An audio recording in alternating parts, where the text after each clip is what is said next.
C'est avec beaucoup de plaisir que j'interviens au nom des 3 groupes de la majorité sur ce rapport autour du développement de nos bains-douches dans le 7e arrondissement. Vous le savez, j'ai coutume de rappeler au sein de cette assemblée que le service public est le patrimoine de ceux qui n'en ont pas. Et je dirais ici que l'expression consacrée est d'autant plus vraie que ce service public est essentiellement tourné vers les publics en situation de grande précarité, souvent sans domicile fixe. L'ambition de notre majorité et de ma collègue Sandrine Runel est ici de renforcer notre service public en direction des plus fragiles. Et donc, outre l'accès à l'eau et à l'hygiène, les usagères et usagers des bains-douches pourront disposer dès la fin de l'année d'une laverie municipale, dont l'accès sera évidemment gratuit, grâce à la subvention de 200 000 € que nous vous proposons aujourd'hui d'adopter. Au-delà de l'aspect très pratique de la laverie, l'enjeu pour notre CCAS est de développer autour de cet équipement du lien social, des temps conviviaux, un espace de médiation sociale, un espace de bien-être. Et surtout, n'oublie pas de parler du savon de Gerland, m'a rappelé ma collègue Fanny Dubo avant mon intervention. Alors le savon de Gerland, une production originale qui est issue du travail des agents des bains-douches, mais aussi de leurs voisins, l'ISARA, qui est l'école d'ingénieurs en agronomie, et des associations partenaires, là aussi à côté, l'Oasis de Gerland, la légumerie, et l'ALCA.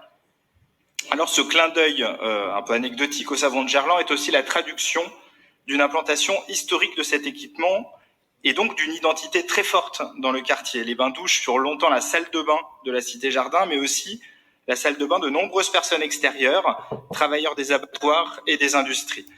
Et ces bains-douches témoignent du passé ouvrier du quartier et d'un attachement de toutes et tous à un bien commun. Alors le risque serait de renvoyer la politique publique des bains-douches finalement à un simple témoignage du passé et à une forme de muséification d'équipements publics en voie de disparition. Or, lorsque l'on observe le nombre de personnes sans abri dans les grandes métropoles, nous devons au contraire mesurer combien la garantie d'un accès à l'eau et à l'hygiène est plus que jamais fondamentale. Paris, à ce titre, ne s'y est pas trompé en conservant sur son territoire 17 bains-douches municipaux. À Lyon, ces équipements ont progressivement disparu, mandat après mandat, jusqu'à la fermeture très contestée des bains-douches du 1er arrondissement en 2016, dont certains ici se souviennent encore. Cet équipement de première nécessité accueillait quand même, à l'époque, 30 à 40 usagers par jour, obligés dès lors de faire 45 minutes de transport en commun pour pouvoir aller prendre une douche dans le 7e arrondissement. Alors c'est une lointaine époque où l'on coupait encore les fontaines du jardin des Chartreux en période de forte chaleur, afin que les 13 adultes et les 7 enfants présents et logés dans leur voiture ne puissent pas les utiliser pour s'alimenter en eau et se laver. À l'époque, malgré les protestations de la mairie du 1er et de Médecins du Monde, les services avaient reçu l'ordre de souder les vannes d'accès à l'eau devant les caméras de télévision médusées. Une version bien sombre de l'humanisme à la lyonnaise.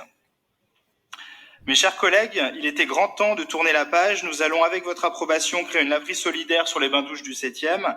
Et dès 2023, nous engagerons le travail d'études et de consultation sur la création de nouveaux bains-douches sur le 3e arrondissement, grâce à une enveloppe de 2 millions d'euros que nous avons provisionnée à la PPI. Merci à vous de faire vivre en action la ville humaniste et la ville hospitalière.